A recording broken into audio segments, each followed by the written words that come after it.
Hey there, everyone. Welcome. It's Lotus, Art of Sacred Embodiment. Thanks for being here.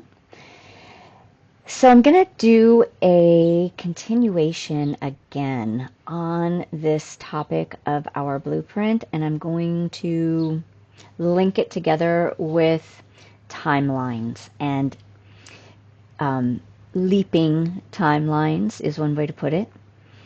Jumping timelines. Choosing new timelines.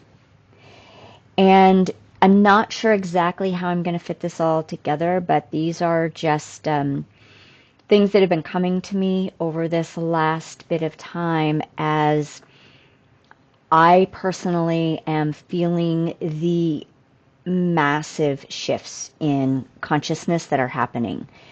And there's a part that I haven't gone into completely within the part 1 and part 2 about, living from your blueprint. But I'm going to expand on that a little bit more. And I'm going to, as usual, do some contrasting to show what's been and then where we're going. And I'm hoping to get to this larger picture. So I want to just bullet point, in case I don't get to it, I want to bullet point that what we're undergoing right now, I have paint all over my hands, I'm moving, and so I'm painting some of my new space. What we're undergoing, if you aren't already aware of it, if you are on this trajectory of your own spiritual awakening, development, and specifically embodiment, because the embodiment key is pertinent to what is happening and the potentials that we are able to access. And all of this has to do with our soul. You know, people, when I talk about this, sometimes they look at me a little questioning, and I get that. Or, like, yeah, maybe, or, yeah, I'm not buying it because, of course, I have my soul in my body because I'm here, I'm living, I'm going through my world, right? I'm going through my life. Absolutely. We do have soul embodiment. However, we don't have full wholeness, or for the most part, close to it. The further you are away from your awakening, the less of your wholeness that you have. And the further that you go, the more of your wholeness that you have. Now, I'm not going to sit here and say that my way is the only way to access this, or that, this one path is the only way. But what I am going to say is we have to be consciously engaging with our life choices and be able to witness and observe and make the shifts from living from the outside in to living from the inside out.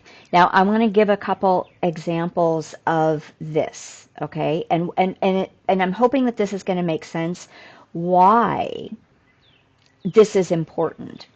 And that hopefully this will be an example that we all can relate to. Now, in the way that we have been taught to operate, we are taught not directly but indirectly, and again, we don't have to come into judgment or division or anything. It simply is the way that the consciousness of the third dimensional reality operates. It is this consciousness. So many systems operate through manipulation, right? Through programming, through getting humans to negate or compromise or forget their own inner truths. Now, this can seem really benign and innocuous and innocent in a lot of ways. And yet, it's every little benign choice that we make that creates, this isn't accurate, this isn't like based on truth at all what I'm going to say, but I'm going to say it to make a point, to illustrate that for every part of our blueprint that is higher dimensional, that is that which expands us and propels us into our highest expressions. All right? Every choice that we make does more of that. Every choice that we make that compromises or where we forget our own truth, our own unique essence, expression, blueprint, all these words, okay, template, all of these words. Every time we go against that or we forget it, we come further away from our blueprint and we end up in a template that is distorting us into complete forgetfulness of our soulful being, of our divinity. All right? In the old days, this is just the way that we operated. We knew like, oh yeah, for this cause, for my job, I got to do this, I got to kind of compromise this, and I'll just go along with it because that's just the way that it is, right? But every time we do that, we don't realize that we've been selling our soul. It's a little extreme. It sounds extreme, but it's actually accurate. We've been losing a part of our true essence and our true power. So let's use that example, right? So let's say that you have a job and that job asks you to do things that are against your moral code. Now, everybody isn't going to say have the same moral code, and they're going to have different values. And those moral codes and their values are part of a karmic template from which we're here to learn. So I'm going to use my ex-husband as an example because we used to laugh about this all the time. And yes, I have permission to use some of his life in my in my videos. So years ago, when he first stepped into becoming a vegan chef, before he went into like the raw world, he was a vegan chef, and they at the restaurant, right? They wanted him. It was just part of the job, right? Before you send a dish out, put it in the microwave. He would refuse to put it in the microwave. He didn't use the microwave. He would stand at least 10 feet away from the microwave whenever the microwave was working, because that's like, the understood safe distance. Now, he had his own values for his own health, understanding the power of the radiation of microwaves and how they distort many things and damage many things in our body. He was not going to put himself in that position because that was against his code of health and vitality and spiritual development and all of these things. The boss, they weren't crazy about it, but they they were like, okay, fine, whatever, somebody else will put it in the microwave for you. So that seems silly to some people, all right? And yet, every step that we make in these tiny ways, they grow. We compromise one area, and then the next area doesn't seem quite so big, right? And then, well, I've already compromised this, everything seems to be fine, so then I'm going to go like, well, yeah, everybody's doing it, so I might as well. Those things might be in alignment for some people, but if we have any inkling inside of us, if we have anything like if he would have said, yeah, that really goes against me.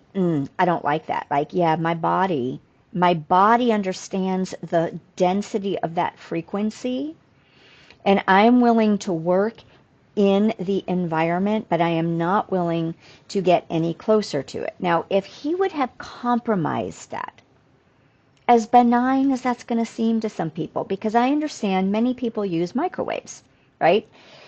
Even though we know the dangers of it, even though we know the ways in which it doesn't really, treat our body and our food, it destroys any nutrients in our food whatsoever, but many people still do it. That's okay. This isn't about right or wrong. Everybody gets to understand for themselves and do their own research and then gauge, right? Is this true for me or not? Does this matter enough to me or not? It's everybody's prerogative. And yet, whatever our thing is, right? Whatever we know about ourselves, and then when we tip that dial, what ends up happening is we literally divide from our truth. We lose a part of us. And the more that we do this, we lose our own way. Now, for many of us, the programming has been deep, and we have bought the programming, not because we did it mindfully or even that we didn't even do it necessarily willingly.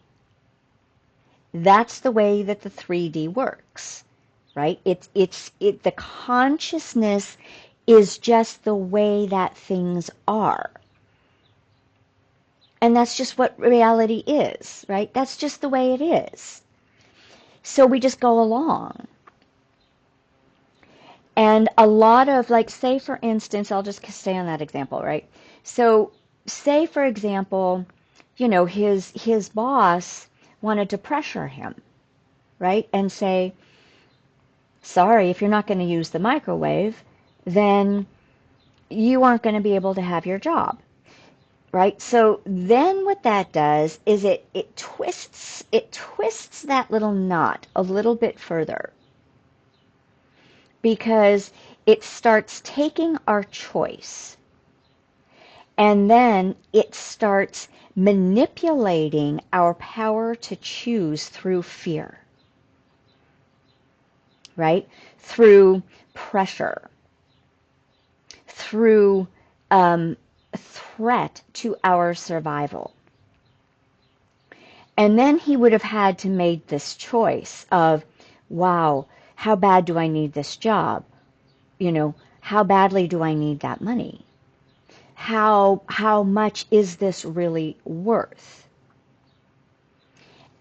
And then he would have had to make a choice, and his choice would have been, he would have said, okay, fine, I don't need the job, because that was how solid his truth was and is in understanding frequencies that distort, right? Just like computers, just like cell phones, we all go along with it because it's the wave of what reality kind of forces us to do in order to operate in this plane. But if we're not paying attention, and if we aren't making the choices consciously, and if we aren't mindfully gauging how much we're interacting and why we're interacting, we continue to need more technology. We continue to need more things quicker, easier, faster, right? To stay up to speed. Because if we don't, life gets hard. We may not have as many options. We may not have as many services that are at our fingertips. So what we want to be watchful of is that most of the progress in the 3D, when it comes to technology right now especially, but this can be in so many different ways, right? It can be in working in a restaurant. It can be in, say you're in some kind of sales, and there's an expectation that you sell hard, right? That you sell through pressure, even if that doesn't feel right to you. Then every person has to gauge, all right, what is it worth to me? And is my own truth worth as much as that paycheck? And this is where it gets really tricky. If we are used to operating from the outside in, it's going to be really easy to go with, we'll just say like the sheep, to be one of the sheep that are being herded along a collective consciousness of the mainstream or the masses. All right? And when we're working more consciously, sometimes it does mean that we're not going to have access to as many things. But when we're living from the inside, many of those things don't matter. We're not needing more. Because every choice we make to be true to ourself, every choice that we make to keep progressing and growing and saying yes to our blueprint, right? Videos, Living from Your Blueprint, part 1 and part 2. The more that we say yes to that, we come home to ourselves. We start to remember more of what we've forgotten when we've just gone along with the masses and the collective. Now, there are many different collectives. And when we're on this trajectory, what we want to do is tap into the collectives that are aligned with what we're waking up from. Okay? Not what we chose when we were asleep. What are we waking up from, and what are we awakening to? And there are many, many collectives that take us through different stages and phases of that. There are many ways of connecting more deeply with the natural world, not the mechanical world, the natural world of life in its natural state, in its natural rhythm, with the outdoors, with the cycles, with the rhythms, right? Like so many other videos that I've made. When we do this, we're coming home to ourselves. We heal and integrate more of our truth more easily and effortlessly just by spending time out in nature, unplugged and untethered from the material plane. That becomes a byproduct. And then as that happens, we can start recognizing, wow, I want to feel peace. So we start making the choices that make us feel peaceful. Wow, when I'm out here, I have so much faith and trust. I feel so grounded and present. That's who I want to be.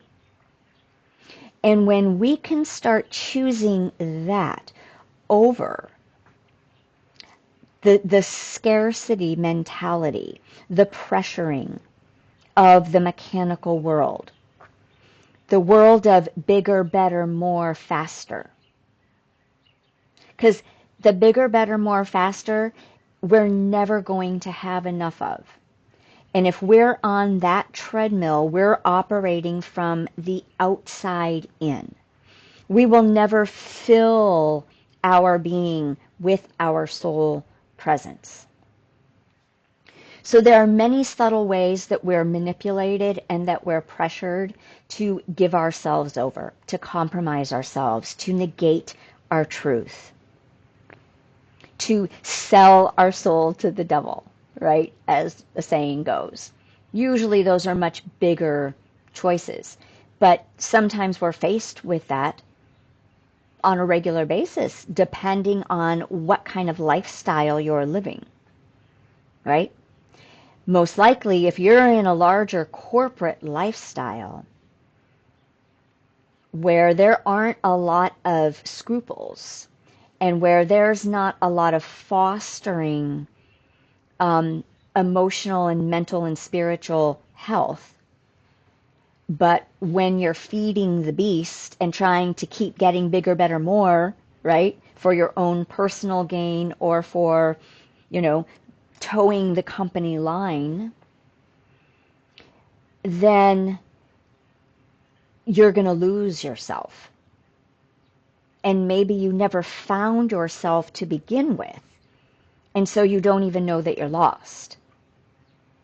Now, I'm not saying that any of those templates are wrong. They might be perfect for perfect people, or for the specific types of people, for the people that are perfect for that, based on what they need to learn. Because most likely, those people are not going to have the internal quandary that goes on. And if they do, then it probably means, if depending on what that larger entity, how it operates, if it honors humanity, then it might remain in alignment. If that larger entity actually doesn't give a hoot about the humanness of who it's helping, who it's serving, who is supporting that infrastructure through employees, right? Then if you're not aligned with that, that probably means that you're either just starting to recognize from your internal radar, something's amiss here, this isn't working anymore, which usually means that you're probably starting to wake up. If it fits you, then you're there for a different reason, right? So for those of us on this trajectory, we want to remain mindful of every choice that we make, that it is alignment, that it is in alignment with who we truly are on a deeper level. And that if we're compromising ourselves, then we have to go even deeper. Why am I choosing to sell myself short? Why am I choosing to sell myself out? Why am I allowing myself to be pressured to do something that is truly against what feels good to my soul? Most likely it's going to come down to your scarcity and survival. Scarcity and survival is the root that keeps most of us trapped in this 3 mechanical model. Until that is healed, until we unplug from that deep programming, it's very hard. How do we unplug? We learn how to call our soul power back. That is everything that Art of Sacred Embodiment does. When we call our soul power back, we are literally, and this is when people kind of go like, yeah, not sure. It's only people who haven't had this direct experience yet. Many of you, if you've had this experience, you know what I'm talking about. You know that I'm saying this in the most literal way. When we are activating our higher blueprint, when we are communicating with our highest self aspects, all right? When our frequency has shifted enough to be able to hold that higher level of our soul in our body, the larger I am begins to land in our body. We expand and become a very different human. The experience of life is 100% different. So I'm going to end with this, and I'm going to go more on that trajectory. But one of the things that a friend and I were talking about recently is how different the levels of consciousness are now starting to feel. And the more that the soul presence is anchoring in, the embodiment of higher consciousness is no longer only happening just when, let's say, we're meditating or we're in nature, but now it is the governing factor. And this is going to be the next topic. It is an internal guidance system that starts coming online when we become more soul empowered, soul infused, living soul fully. And there are many people that I'm hearing say things like they've always said, right?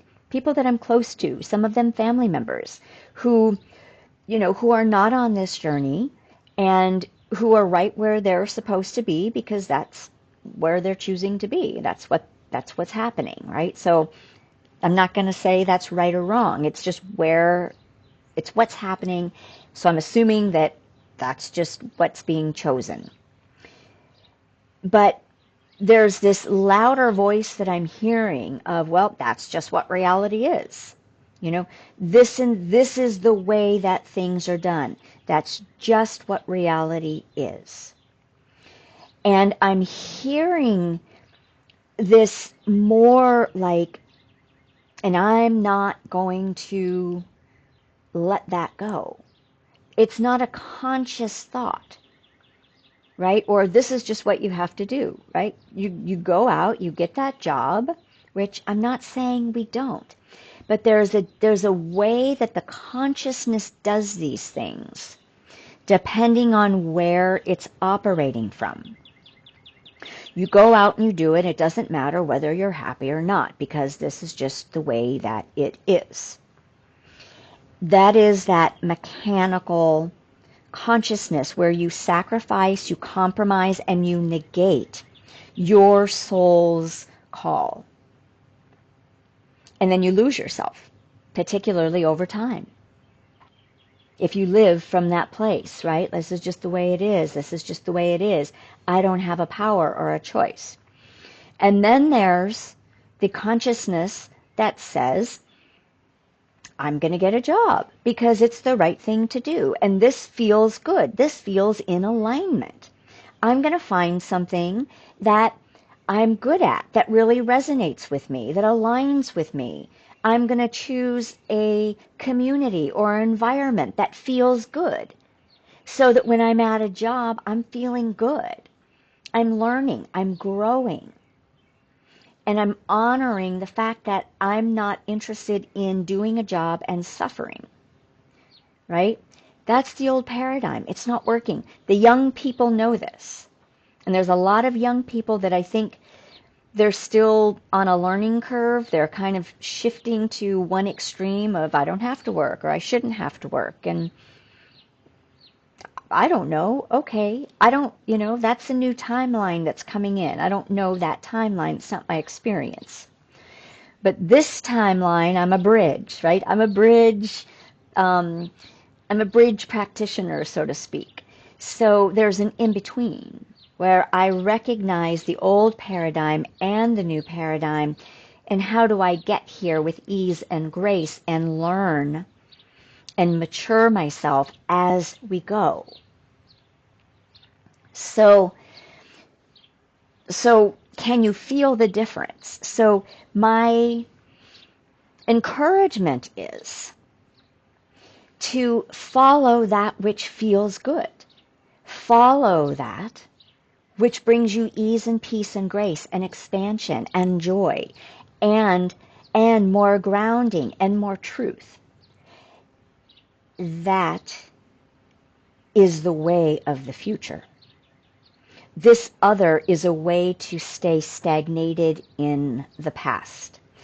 Either way, you're going to have to deal with the fear and with the uncertainties and the attachments to the root programming of our scarcity and survival.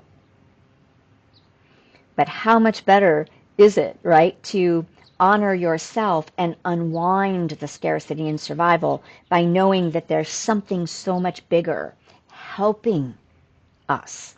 Life, divine source, God, right?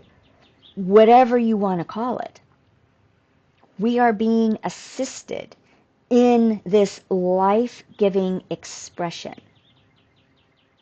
But we have to say yes, and we have to be willing to make the choices and go through the discomforts of letting go of what no longer works. And I'm going to end that here.